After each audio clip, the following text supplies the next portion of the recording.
Guys, ang vlog na ito guys, naganap no ngayong May 7, 2024 about sa public hearing and investigation on the alleged PDEA leaks na mga records.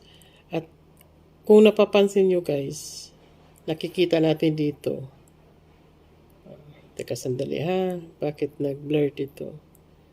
Nandito si Maricel Soriano. Ayan guys, oh. Tinatanong siya ni Senator Bato de la Rosa tungkol sa alleged na condominium kung sa kanya ba yun. Yes. Inamin naman ni Maricel sa kanya ngayon at ibinintan niya na. Specific talaga ang condominium na yun. Kunti lang naman ang tanong sa kanya ni Senator Bato de la Rosa. At saka, totoo ba na yung paratang sa kanya about sa dangerous drugs, itinanggi naman niya na hindi totoo.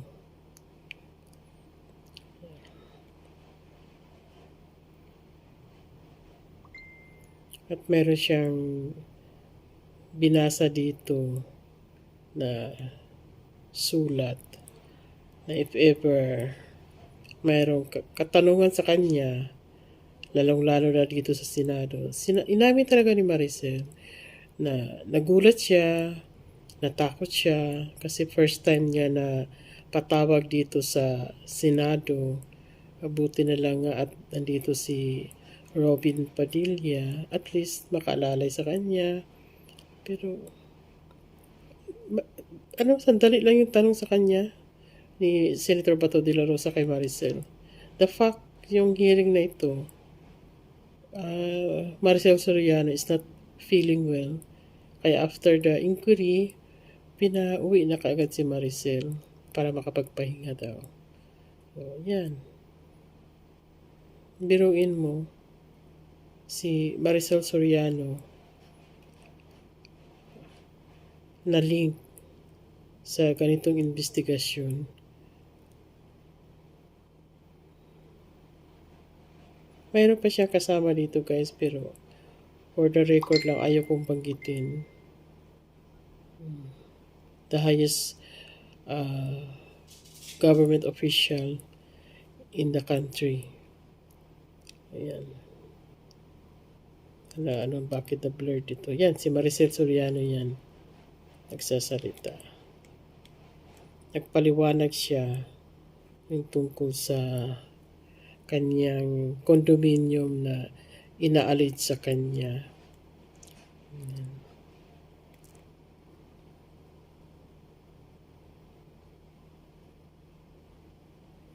Ayan, tinatanong lang sa kanya ni Senator Bato de la Rosa. Grabe naman tong Pilipinas pagdating sa politics. Daming mga akusasyon, pero napakahirap naman mapatunayan kasi nga ayan, binasa na ni Maricel. Ito yung sulat. Ang sulat na yan nagpapahiwatig na if ever may katanungan sa kanya, ayan, makita nyo guys yung about sa investigation.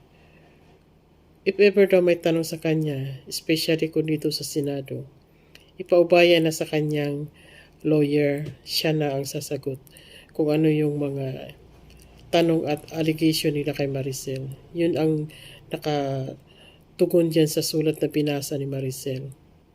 Kasi nga, naninervyos siya, natatakot siya, nabibigla siya, bakit mayroong invitation sa kanya na ganun. Sa Senado pa, first time niyang nakapasok sa House of the Senate. Ito si Maricel Soriano. Ayan Committee on Public and Dangerous Drugs. Ayan. Public hearing and investigation of the alleged PDEA leaks. Kasi nga, mayroong record na nagkalat na ngayon sa media, social media. Nandun kasi ang pangalan ni Maricel Soriano about using dangerous drugs. Ayan. in-invite siya sa Senado para just to defend herself. Ayan. Kaya binasa niya yun. If ever, someday, somehow, may another inquiries about her, mayroon na siyang abogadong dala at yun na ang sasagot para sa kanya. Yan.